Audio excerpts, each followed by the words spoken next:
പൂരം കഴിഞ്ഞ പൂരപ്പറമ്പ് എന്താകുമെന്ന് നമുക്ക് കൃത്യമായ ബോധ്യമുണ്ട്. കൊല്ലം പൂരം കഴിഞ്ഞ ശേഷം കൊല്ലം ആശ്രമ മൈതാനത്തിന്റെ അവസ്ഥയാണിത്. മാലിന്യം വലിയ തോതിൽ തന്നെയുണ്ട്. മാലിന്യത്തിന്റെ ഒരു ശേഖരണം ഇവിടെ തന്നെ പലപ്പോഴും വലിയ ബുദ്ധിമുട്ടുകൾ ഉണ്ടാക്കാറുണ്ട്.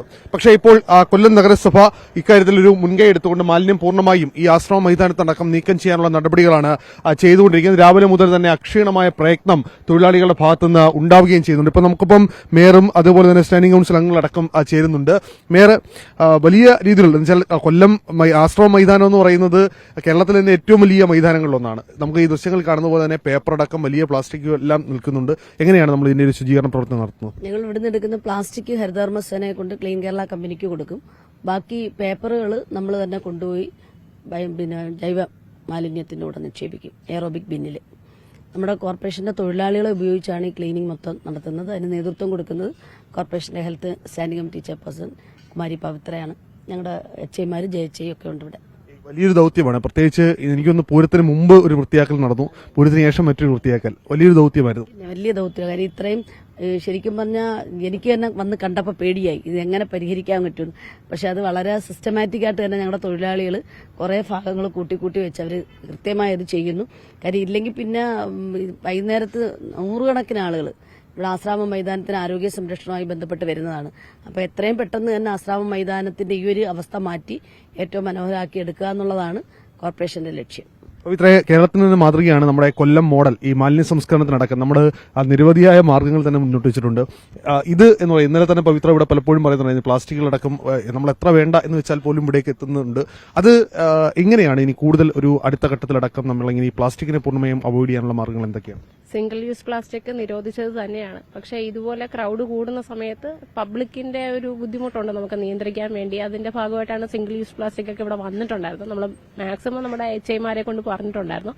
അടുത്ത വർഷം മുതൽ കർശനമായി കൃത്യമായ രീതിയിൽ ഓരോ സ്റ്റോളും എടുക്കുമ്പോൾ അതിനെ കൃത്യമായി നോക്കുകയും കർശനമായി നിരോധിക്കേണ്ട ഉൽപ്പന്നങ്ങൾ നിരോധിച്ച് തന്നെ മുന്നോട്ട് പോവുക. കാര്യം ഇത് ക്ലീൻ ചെയ്യുക പിന്നെ തരംതിരിച്ച് മാറ്റുക എന്നുള്ളതൊക്കെ വലിയ ബുദ്ധിമുട്ടാണ്. അതിലുപരി ഇതെല്ലാം നിരോധിച്ചത് തന്നെയാണ്. അതുകൊണ്ട് കർശനമായ നടപടികൾ ഇനി അടുത്ത വർഷം മുതൽ ഏറ്റെടുത്ത് തുടങ്ങുമെന്ന് തന്നെയാണ് പറയാനുള്ളത്.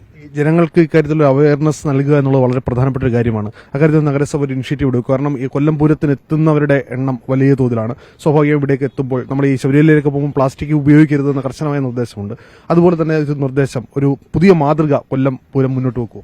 തീർച്ചയായിട്ടും ഞങ്ങളിപ്പോൾ ഇവിടെ ഞാനും ചെയർപേഴ്സണും കൂടെ പറഞ്ഞുകൊണ്ട് നിന്നെയാണ്.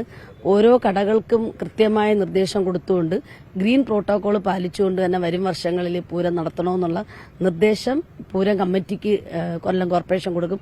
അതിലുപരിയായിട്ട് നമ്മുടെ ഈ കൊല്ലം പട്ടണത്തിൽ വരുന്ന ജനങ്ങൾ ഈ മാലിന്യം വലിച്ചെറിയുന്ന ഒരു സംസ്കാരത്തിൽ നിന്ന് മാറേണ്ട ആവശ്യമുണ്ട്. അതിന് കോർപ്പറേഷൻ വളരെ വലിയ ബോധവൽക്കരണങ്ങളും വീട് വീടാന്തരം ഉള്ള ക്യാമ്പയിനുകൾ ഉൾപ്പെടെ ആലോചിച്ച് നടത്തി വരുവാണ്. അപ്പം ജനങ്ങളാണ് കൂടുതൽ അവബോധത്തിലേക്ക് വന്ന് ഭാവി തലമുറയുടെ ആരോഗ്യം സംരക്ഷിക്കേണ്ട ഉത്തരവാദിത്വം ഓരോ പൗരനും ഉണ്ട്. അത് അവരെ ഏറ്റെടുക്കുക എന്നുള്ളൊരു അഭിപ്രായം കൂടിയാണ്, ഒരു നിർദ്ദേശവും ഒരു അഭ്യർത്ഥനയാണ് കൊല്ലം കോർപ്പറേഷന് വേണ്ടിയിട്ട് മേയർ എന്നല്ലേ പറയാനുള്ളത്. എന്തായാലും ഈ മാലിന്യം പൂർണ്ണമായും മാറ്റുക എന്നുള്ളത് ഒരു വലിയ ദൌത്യമാണ് ഓരോരുത്തരുടെയും സംബന്ധിച്ചല്ലേ? അതെ. പിന്നെ വലിയൊരു കാര്യം ഇത് തന്നെ. കാര്യം നമ്മൾ പ്രതീക്ഷിക്കുന്നതിലപ്പുറമാണ്. കാര്യം ഇത്ര ഏക്കർ കണക്കിന് സ്ഥലത്ത് വളരെ പെട്ടെന്ന് തന്നെ മേയറേയും അതുപോലെ സ്റ്റാൻഡിംഗ് കമ്മിറ്റി ചെയർമാൻ കൊല്ലം കോർപ്പറേഷന്റെ വലിയൊരു ദൌത്യം തന്നെയാണ്. ആ ദൌത്യം കൃത്യമായി ഏറ്റെടുത്തുകൊണ്ട് ഈ സമയത്ത് തന്നെ ഇപ്പൊ തന്നെ നിങ്ങൾ ശ്രദ്ധിച്ചില്ലേ, മുഴുവൻ ഭാഗങ്ങളും ക്ലിയർ ആയി തുടങ്ങി. ഇനിയും കുറച്ച് ഭാഗവും കൂടെ അല്ലേ മേയറെ, കുറച്ച് ഭാഗം കൂടെ ഉണ്ട് അത് ക്ലിയർ ആവാൻ. അതെല്ലാം കൂടെ വരുമ്പോഴത്തേക്ക് എല്ലാം മാലിന്യങ്ങളും കൃത്യമായി പൂർത്തീകരിക്കാൻ കഴിയുമെന്നുള്ളതാണ്. കഴിഞ്ഞ വർഷം എത്ര ടൺ മാലിന്യം ഉണ്ടായിരുന്നു അവസാനം? കുറച്ചധികം ഉണ്ടായിരുന്നു എന്നല്ല പറയേണ്ടത്. കാരണം ഈ ഒരു കാണുന്ന മാലിന്യം മാത്രമല്ല, കൊല്ലം പട്ടണത്തിന്റെ ചുറ്റുമുള്ള ചിന്നക്കട ഭാഗം മുതൽ വരുന്ന ലിങ്ക് റോഡ് ഭാഗം എല്ലാം പബ്ലിക് വന്നു പോയതാണ്. ആ മേഖലയിലെല്ലാം റോഡുകൾ സൈഡുകൾ കണ്ടാൽ പോലും നമുക്കറിയാം പല സംഘടനകളും വെള്ളം കൊടുക്കുന്നതും മറ്റുമായിട്ടുള്ള പ്രവർത്തനങ്ങൾ നടത്തിയിട്ടുണ്ട്. അതിന്റെ വേസ്റ്റ് അടക്കമുണ്ട്. അതുകൊണ്ട് ഈ കാണുന്ന ചുറ്റുമുള്ള ക്ലീനിങ് മാത്രമല്ല, കൊല്ലം നഗരത്തിന്റെ വിവിധ ഭാഗങ്ങളിൽ ക്ലീനിങ് നടത്തുകൊണ്ടിരിക്കുകയാണ്. ഏകദേശം 1 ടണ്ണോളം വരുന്ന പ്ലാസ്റ്റിക്കും പേപ്പർ മാലിന്യവും നമുക്ക് വരും. അത് സംസ്കരിക്കാനുള്ള പ്രവർത്തനങ്ങൾ നമ്മൾ എടുത്തിട്ടുണ്ട്. ചെറിയ ദൌത്യമല്ല കൊല്ലം കോർപ്പറേഷനെ സംബന്ധിച്ച് ഇപ്പോൾ നടത്തിക്കൊണ്ടിരിക്കുന്നത്. അത് ആശ്രമ മൈതാനം മാത്രമല്ല, നേരത്തെ തന്നെ ഈ കോർപ്പറേഷന്റെ ഭാരവാഹികൾ സൂചിപ്പിച്ചതുപോലെ തന്നെ ഈ കൊല്ലം നഗരത്തെ പൂർണ്ണമായും അതിന്റെ പൂർവ്വസ്ഥിതിയിലേക്ക്, അത് പഴയ സ്ഥിതിയിലേക്ക് അടക്കം കൊണ്ടുവരണം എന്നുള്ളതാണ് കൊല്ലം കോർപ്പറേഷനെ സംബന്ധിച്ച് ഏറ്റവും പ്രധാനം. നമുക്ക് ഈ ദൃശ്യങ്ങൾ കാണുന്ന പോലെ തന്നെ പേപ്പറുണ്ട്, പ്ലാസ്റ്റിക് ഉണ്ട്. അങ്ങനെ ഇനി ഇതെല്ലാം തരംതിരിച്ച് വിവിധ ഘട്ടങ്ങളിലായി വിവിധ സ്ഥലങ്ങളിലേക്ക് ഇത് മാറും. അവിടെ നിന്നാണ് പ്ലാസ്റ്റിക് വേർതിരിച്ച് ക്ലീൻ കേരള കമ്പനിക്കടക്കം നൽകുന്നത്. പേപ്പറുകൾ മറ്റു സ്ഥലങ്ങളിലേക്ക് മാറും. അങ്ങനെ വിവിധ ഘട്ടങ്ങളായി വലിയ പ്രോസസ്സാണ്. തൊഴിലാളികളെ സംബന്ധിച്ചുള്ളത്. ദൃശ്യങ്ങൾ കാണുന്ന പോലെ തന്നെ ഇങ്ങനെ മാലിന്യ സംസ്കരണത്തിന് നിരവധിയായ വണ്ടികൾ ഇങ്ങനെ വന്ന് ഈ മാലിന്യം എടുക്കുന്ന മാലിന്യം അത് എടുത്തുകൊണ്ട് പോയ ശേഷമാണ് ഇതിന്റെ സംസ്കരണം അടക്കമുള്ള കാര്യങ്ങൾ നടത്തുന്നത്. കൊല്ലം ആശ്രമ മൈതാനത്ത് നിന്ന് ക്യാമറാമാൻ അരുൺ സാറിനൊപ്പം അരുൺ രാജ് 24.